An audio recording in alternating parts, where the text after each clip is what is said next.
And the good news, I think, is the business community has far exceeded the security community in perceiving how the world actually works.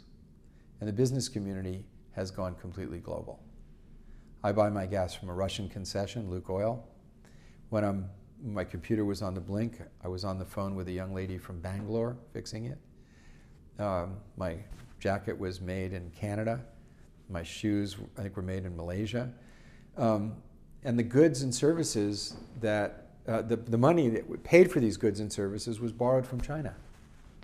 This is the real world. The real world is biologically integrated, one living system. Our financial markets are integrated. Our businesses are integrated. Our communication systems are integrated. And yet, our security establishments are still operating very much like city-states, garrison states.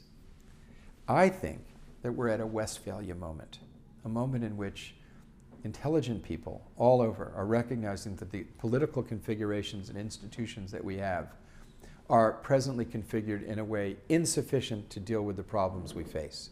Remember, the creation of the modern state in 1648 in Westphalia was a response to the irrationality of Protestants and Catholics slaughtering each other in massive numbers as to whose definition of Jesus' love was better. We're sitting here in Oxford University in England, and the states of Europe were created in response to that madness.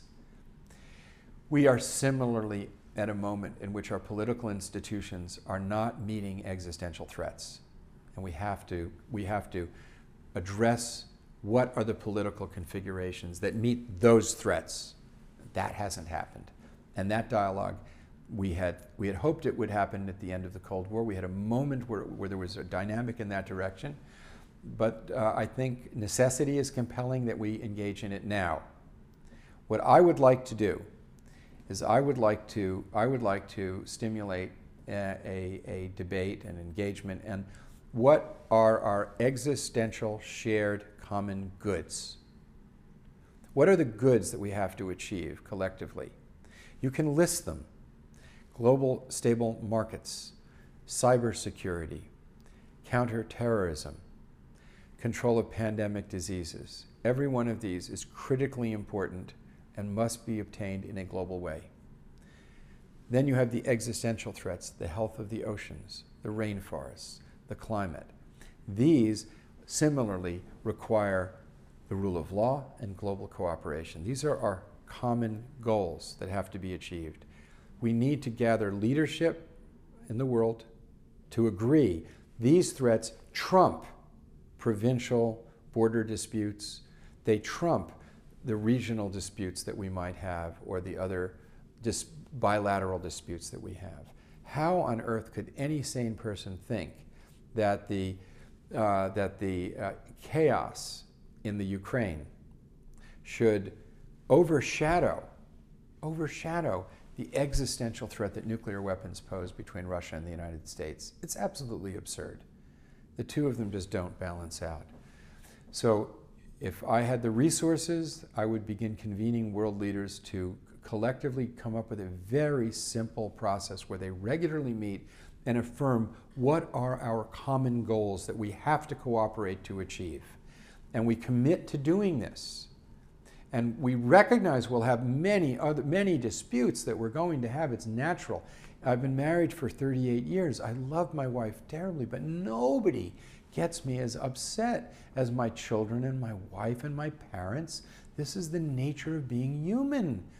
And the skill of governance is finding ways of resolving the very natural disputes that we're here to learn about as human beings, and learn that peace and listening and dialogue and compassion and understanding the other's point of view not only works, but it ennobles the people who engage in the process. And that the quest for dominance and the quest for I'm always right, I'm the most powerful, I don't care about your interest, is a failed approach to reality. Reality doesn't work that way.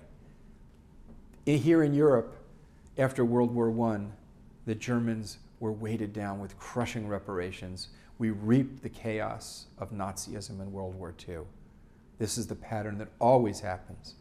But after World War II, there was wisdom applied. Yes, there was interest in containing the Soviet Union with the Marshall Plan, but the Marshall Plan was a wise approach to dealing with the vanquished, with the weaker party, helping them, strengthening them, gaining partners, trading partners, cultural partners, and security for everybody. This is what the world needs now. We have half the world's population needs a global Marshall Plan. It's a moral imperative. It's not existential. Poverty is terrible for the people that are living in it, but it won't wipe out the other half. But it's a moral imperative to eliminate poverty. First time in human history when we have the ability, the technological, organizational ability to wipe out poverty. And we're not doing it. We're spending money, $1.5 trillion a year, in devising ways to destroy ourselves.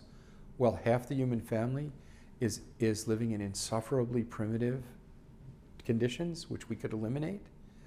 If people knew these facts in a larger way, I think it would change very quickly.